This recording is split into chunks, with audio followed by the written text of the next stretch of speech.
নির্বাচন খালি তৃণমূলকে জেতানো, মমতা বন্দ্যোপাধ্যায়কে আবার মুখ্যমন্ত্রী করার নির্বাচন নয়, তৃণমূলকে বিপুল সংখ্যাগরিষ্ঠতা নিয়ে জেতানোর নির্বাচন নয়।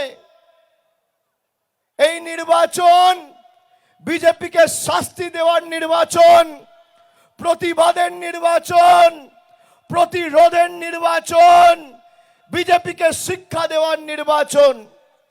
যারা বাংলায় আশানুরূপ প্রত্যাশিত ফল করতে পারেনি বলে গরিব মানুষের 100 দিনের টাকা আটকে রেখেছে, আবাসের টাকা আটকে রেখেছে, জল জীবন মিশনের টাকা আটকে রেখেছে, গ্রাম সড়ক যোজনার টাকা আটকে রেখেছে, সর্বশিক্ষা মিশনের টাকা আটকে রেখেছে, আমার ছাদের টাকা, জব কার্ড হোল্ডারদের টাকা যারা গায়ের জোরে আটকে রেখেছে, তাদেরকে শিক্ষা দেওয়ার নির্বাচন।